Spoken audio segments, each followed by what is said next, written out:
All right, sports fans, how's everybody out there doing?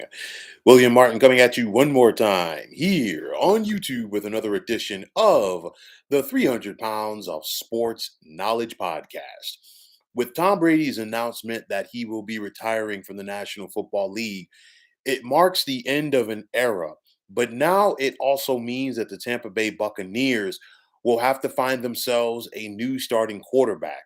Brady only played for the Bucks for 3 years, and they knew that this day would be coming sooner rather than later. But for the Tampa Bay Buccaneers, will this be a quick rebuild or will this be a long-term task for them to get back into contention? That we got to wait and see.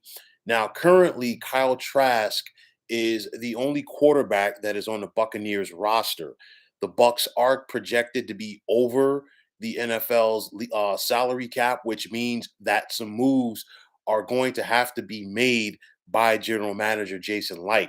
Now, one question, and I questioned it from the beginning, is Todd Bowles the long-term answer for the Bucks as their head coach?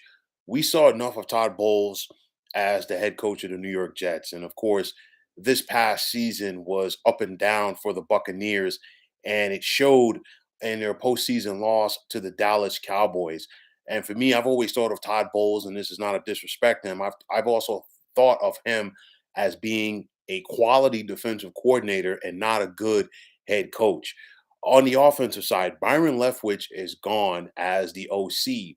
And of course, who is going to be the offensive coordinator? And I really thought that the Bucks last year should have made Leftwich the head coach and kept Bowles as the defensive coordinator, but obviously that was not the case. And now Tampa Bay is going to have to start over there. The Bucks need to rebuild their offensive line. Their running game is in shambles. They got to figure out what they're going to do about the running back position as well. Defensively, Levante David is 33 years of age, and he's also an unrestricted free agent. So you have to wonder if he has played his last snap in Tampa. With Mike Evans, the star wide receiver for Tampa Bay, set to earn 13 million next season, would the Bucks consider trading him?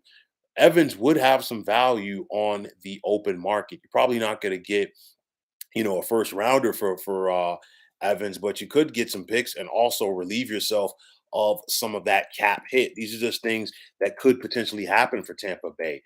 Devin White and Antoine Winfield Jr., I really feel are building blocks not only for this defense, but also this team. You go back to 2 years ago when Tampa dominated Kansas City in the Super Bowl.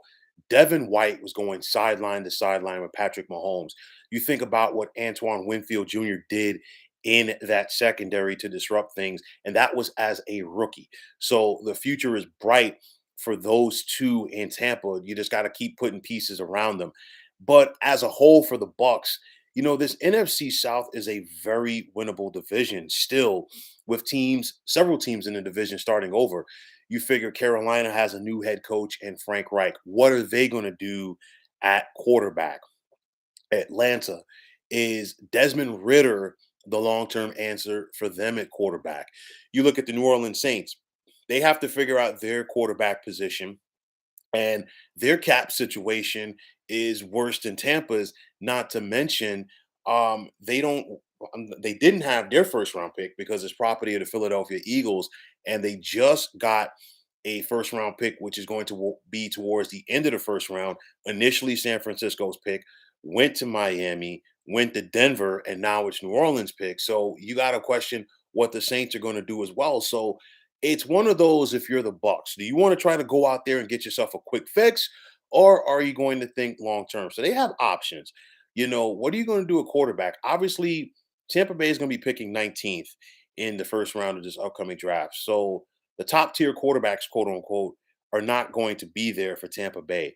Would you want to go the veteran route and try to bring somebody in either A, to compete with Trask, or you're just going to say, you know what, we're going to go out there and get us a veteran, another solidified veteran to try to go out there and lead this team? A lot of questions have to be answered for the Bucks. A lot of different directions that the Tampa Bay Buccaneers could potentially go in this offseason. It comes down to Jason Light and what he wants to do. It's one of those, like any scenario this time of year.